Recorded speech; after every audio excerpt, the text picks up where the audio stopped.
Me llamo Jorge Golding, nací en una pequeña ciudad del interior de Argentina y para pagarme los estudios trabajaba de noche como empleado de la empresa telefónica larga distancia, con aquellos auriculares que nos poníamos en la cabeza. Reemplazábamos a las mujeres que estaban de día atendiendo larga distancia y los hombres teníamos turnos de 4 horas. Mientras tanto, comencé a estudiar en la universidad, me gradué de químico, un año después me gradué de ingeniero químico y empecé a buscar trabajo. Mis compañeros de la empresa telefónica me decían, ¿por qué no te inscribes aquí en la asociación de profesionales? Me parecía una locura, ¿qué va a ser un químico, ingeniero químico trabajando en una empresa telefónica? Eso es más para ingenieros electricistas, etc. De todos modos, les hice caso. Para mi sorpresa, poco tiempo después me llaman para una cita en la empresa telefónica en la capital, en Buenos Aires. Bueno, fui para allá. Me encuentro que en la dirección que me habían dado era un edificio de unos 4 pisos, prácticamente abarcaba toda la manzana, y me hacen pasar a hablar con una persona que era el gerente nacional de mantenimiento de la empresa telefónica.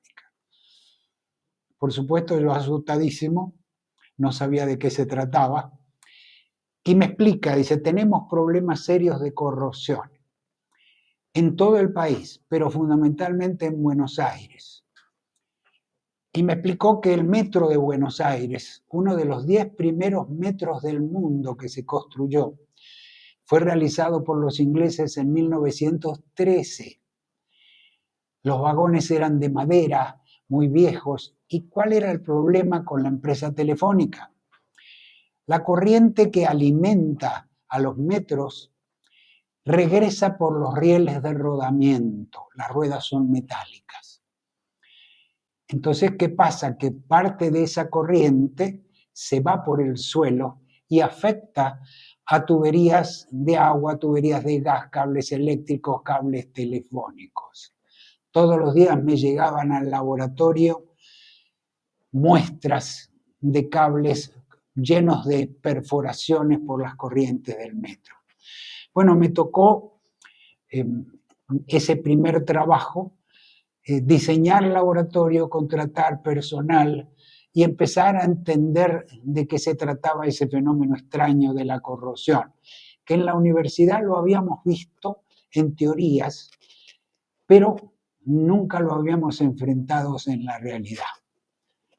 Muy bien. Otra de las actividades que nos tocaba era a lo largo del país hay algunas centrales telefónicas rurales en medio del campo.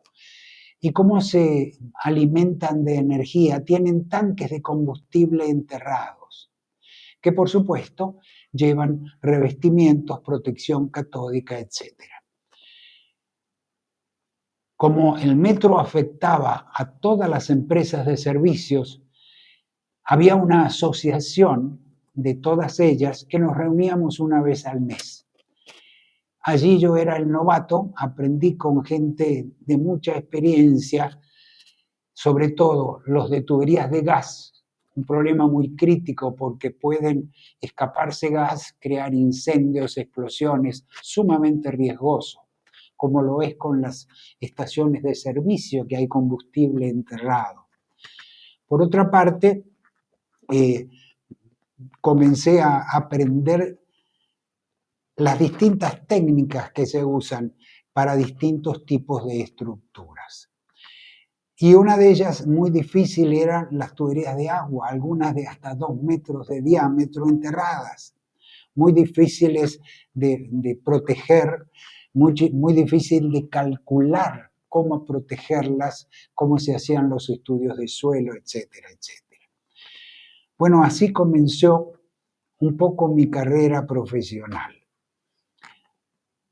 Después de ese recorrido y de ese aprendizaje, duró mi trabajo allí hasta el año 75.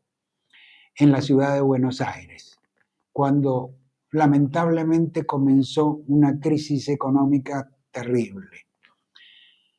Y por supuesto, ese tipo de fenómenos han castigado a toda Latinoamérica.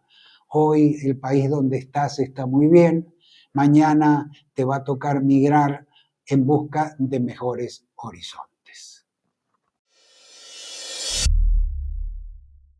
Ese fue el comienzo de mi carrera profesional. Continuaremos conversando en el próximo episodio mi llegada a Venezuela, el descubrir otro país, otra cultura, otra manera de hablar. Y después de 50 años hay mucho que contar todavía.